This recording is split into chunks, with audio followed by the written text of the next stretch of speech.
Hey guys, so this video is about how do you think about which country is doing better and which country is gonna do better in future, and also that why some countries are doing better than other countries, and how does this really happen? And you know uh, especially in the context of very large countries, it's very kind of tricky to understand how overall development of the country happens. And I was trying to do a little bit of research as well in terms of why Australia is wealthy, why smaller countries are doing a lot better, why larger countries are not doing that well. um, what I understand now is that a country's potential for growth essentially depends on six factors. They're pretty simple to understand. Number one is GDP. Number two is growth in GDP. And number three is GDP per capita, which is GDP per head. And number four is economic and political stability, which is very important. You can see examples of countries going on war or going through civil unrest and things like that. And number five is the potential for industry, new in the industrial outcome, industrial development. So potential for creating high value goods and products. So it has a lot to do with research and development, your human resources. So essentially, the strength of your industries. In some countries, for example, China, they are sort of a backbone of the manufacturing, world level manufacturing, and they produce a lot of goods now, where they essentially own the IP.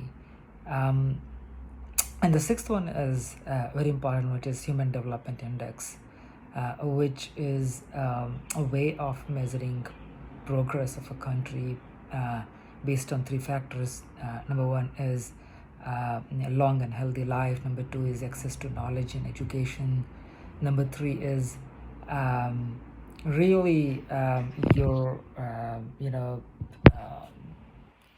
what is the standard of living in a of people in a country. So I see that all of these factors come together in helping a country move forward. And if you really try to kind of join all of these forces, you will see that if you got a political and economic stability in a country, people will have a lot more positive outlook towards what country can do in future. Macro level economic and political policies, the countries trade relations with other countries, will all of those will things will come together, and work cohesively to create more job opportunities, more opportunities for new businesses to come.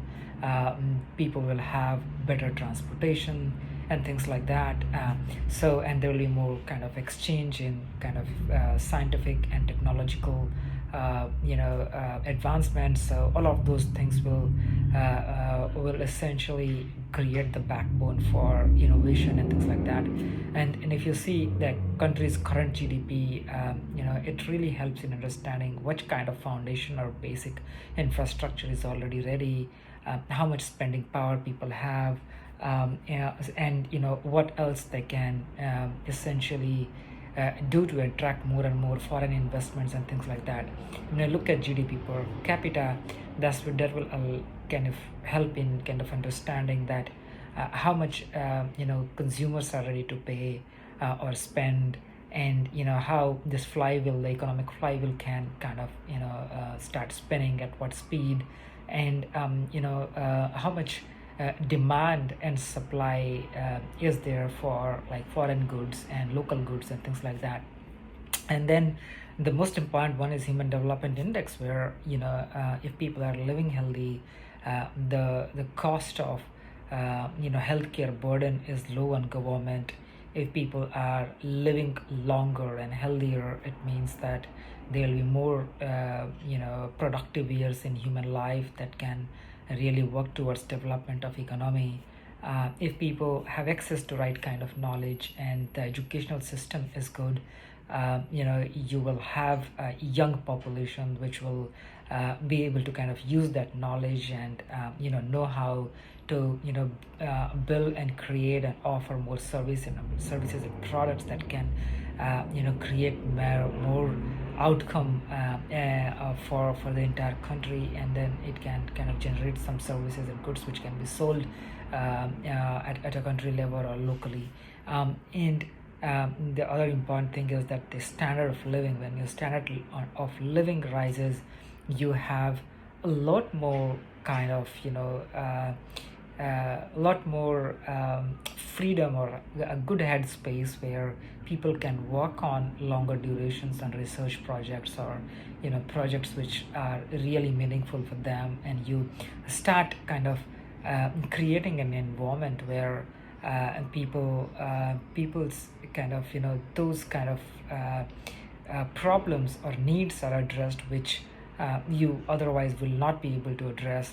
Let's say that everyone has got food on their plate, everyone has got like basic education on their plate, everyone got electricity, water, and all those basic in your needs are met. Then you start thinking about how can we really make sure that we create an environment where kids who have ADHD problems, they can kind of get the right access to information, they can get access to right kind of tools, technologies, and resources to do well in a certain society.